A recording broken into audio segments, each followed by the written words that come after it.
ایسی حالت میں، سفر کی حالت میں جہاں اللہ تعالیٰ مسافر کی دعا قبول کرتا ہے، یہ دعا کر رہا ہے یا ربی یا ربی کہ اے میرے پروردگار میری مدد کر، میری مدد کر.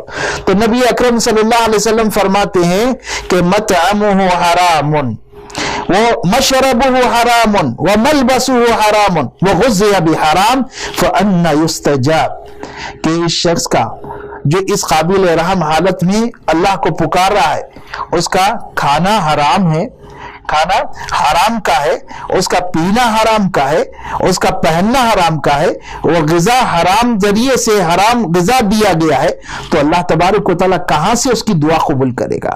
تو حرام کمائی کا، پاکیزہ کمائی کو چھوڑ کر جو حرام کمائی، حرام ذریعہ اختیار کرتے ہیں، ان کا ایک بڑا نقصان یہ کہ دعا کی قبولیت سے محروم ہو جاتے ہیں. اللہ تبارک و تعالیٰ ان کی دعا قبول نہیں کرتا. اس لیے ہمیں چاہیے کہ حلال ذریعے سے کمائے، حلال ذریعے سے. ایسی بہت ساری صورتیں ہیں جن میں انسان اپنی کمائی کو یا برباد کر لیتا ہے، اپنی کمائی کو برباد کر لیتا ہے. بہت سارے لوگ حلال ذریعے سے کماتے ہیں لیکن خرچ حلال میں نہیں کرتے. یہ بھی قابل مذمت ہے. ایک انسان محنت سے کما رہا ہے اور اللہ تبارک و تعالیٰ نے اسے دیا ہے، تو اس کے لیے یہ ضروری تھا کہ اللہ کی نافرمانی سے بچتے ہوئے حلال طریقے، حلال راستے میں سے خرچ کرے، لیکن وہ غلط راستوں پر اس کو خرچ کر رہا ہے. تو نبی اکرم صلی اللہ علیہ وسلم نے قیامت کے دن کیے جانے والے سوالات کے تعلق سے فرمایا کہ ہر انسان سے پوچھا جائے گا کہ اس نے مال کہاں سے کمایا اور کہاں پر خرچ کیا. کہاں سے کمایا؟ حلال سے کمایا یا نہیں؟ اور اگر حلال سے کمایا ہے تو پھر کہاں پر خرچ کیا، اس کا بھی جواب دینا ہے. لیکن لوگ مال کے پیچھے اتنا زیادہ دیوانے ہو گئے ہیں کہ وہ یہ سوچنا ہی چھوڑ دیے کہ یہ حلال ہے یا حرام. نبی اکرم صلی اللہ علیہ وسلم نے قیامت کی نشانی بیان فرمائی کہ ایک وقت ایسا آئے گا کہ انسان پرواہ نہیں کرے گا مال کے بارے میں، یہ حلال سے آ رہا ہے یا حرام سے آ رہا ہے، اس کے بارے میں سوچنا چھوڑ دے گا. قیامت کی ایک نشانی. ہم بہت سارے لوگوں کو دیکھتے ہیں کہ وہ ناجائز طریقے سے مال کماتے ہیں اور ناجائز آمدنی ان کی ہے.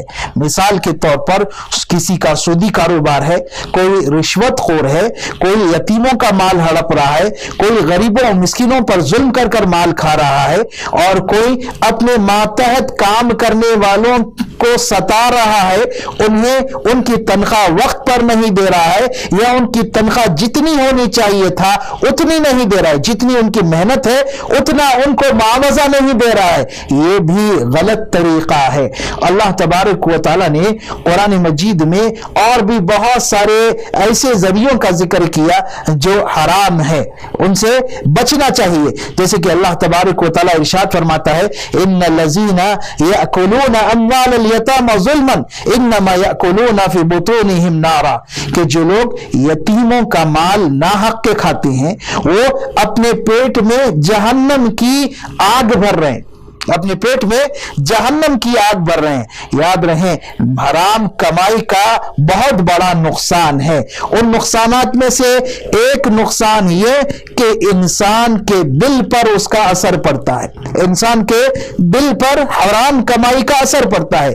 نبی اکرم صلی اللہ علیہ وسلم ارشاد فرماتے ہیں ان الحلال بین وان الحرام بین وبینہما امور مشتبہات، حلال بھی واضح ہے، حرام بھی واضح ہے، دونوں کے درمیان کچھ مشتبہ امور، مشتبہ باتیں ہیں، شبہ والی باتیں ہیں. تو اللہ کے رسول صلی اللہ علیہ وسلم فرماتے ہیں جو شبہات سے بچ جائے گا، شبہات سے اپنے آپ کو بچا لے گا، وہ اپنے دین کی، اپنے عزت کی حفاظت کر لیا. اور جو شبہات میں پڑ جائے گا اس کی مثال اس شخص کی ہے جو کسی کی چراگاہ کے قریب اپنے جانور چرا رہا ہو. جب کسی چراگاہ کے قریب چرائے گا تو ممکن ہے کہ اس کے جانور اس چراگاہ میں داخل ہو جائے جو ممنوع ہے. تو اس کے بعد اللہ کے رسول فرماتے انا الا ان لکل ملک حما، یاد رکھو ہر بادشاہ کی چراگاہ سرحد ہوتی ہیں، اس کے بادشاہت کی سرحد ہوتی ہیں. والا ان محارم اللہ فی ارضہ محارمہ الا ان حرم اللہ فی ارضہ محارمہ۔ تو لوگوں آگاہ رہو، اللہ تبارک و تعالیٰ کی سرحدیں اس کی زمین پر اس کی حرام کردہ چیزیں ہیں، تم ان کے قریب بھی مت جاؤ، ان کے قریب بھی مت جاؤ۔ اس کے بعد اللہ کے رسول صلی اللہ علیہ وسلم نے ارشاد فرمایا الا ان فی الجسد مضغۃ اذا صلحت صلح الجسد کلہ، کہ یاد رکھو کہ انسان کے جسم میں اللہ تبارک و تعالیٰ نے ایک گوشت کا ٹکڑا رکھا ہے، اگر وہ درست رہتا ہے تو سارا جسم درست رہتا ہے۔ وَإِذَا فَسَدَتْ فَسَدَ الْجَسَدُ كُلُّهُ، اور جب وہ خراب ہو جاتا ہے تو سارا جسم انسان کا خراب ہو جاتا ہے۔ اس کے بعد اللہ کے رسول صلی اللہ علیہ وسلم نے فرمایا الا وہی القلب، یاد رکھو وہ گوشت کا ٹکڑا دل ہے۔ انسان اگر حرام میں مبتلا ہوگا تو اس کا اثر اس کے دل پر پڑے گا، اور یاد رہیں جب دل درست رہے گا تو انسان کا سارا جسم درست رہتا، وہ نیکیوں کی طرف راغب ہوتا ہے، اور جب دل خراب ہو جائے، بگاڑ پیدا ہو جائے اس میں، تو سارا جسم میں بگاڑ آ جاتا ہے، اس کے دوسرے اعضاء بھی نیکیوں سے خیر سے پیچھے رہ جاتے ہیں۔ اس لیے حلال کمائی ضروری ہے، اور ایک بات ذہن میں رہے، انسان حلال کمائی پر توجہ دے اور حلال کمائی کا ہی اہتمام کریں تو اپنے اولاد کی تربیت بھی صحیح طور پر کر سکتا ہے، اس کی اولاد مطیع فرما بردار بنے گی۔ اگر کمائی حلال نہیں ہے تو اولاد بھی نافرمان ہو سکتی ہے، اس کا اثر اس کے اولاد کی تربیت پر پڑ سکتا ہے، اور پھر اللہ تبارک و تعالی حرام کمائی کی وجہ سے بہت سارے نیک کاموں کی توفیق سے اسے محروم کر دیتا ہے، نیک کاموں کی توفیق اسے نہیں ہوتی ہے۔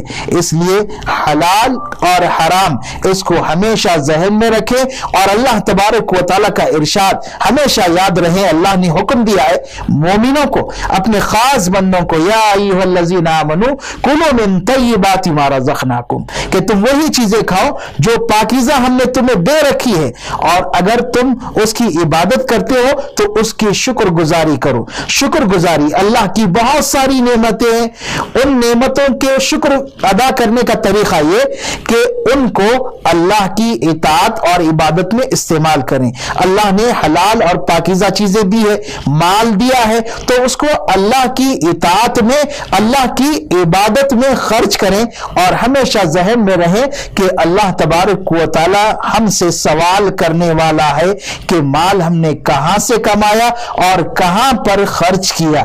اس لیے اس بارے میں ہمیں اچھی طرح سوچنا چاہیے کہ ہمارا آمدنی کا ذریعہ کیا ہے، حلال ہے یا نہیں، حلال ہے تو کیا ہم حلال میں ہی خرچ کر رہے ہیں یا پھر اللہ کی نافرمانی میں خرچ کر رہے ہیں۔ اگر اللہ کی نافرمانی میں خرچ کر رہے ہیں تو اس سے بچنا چاہیے۔ اللہ تبارک و تعالی ہمیں عمل کی توفیق عطا فرمائے۔ السلام علیکم۔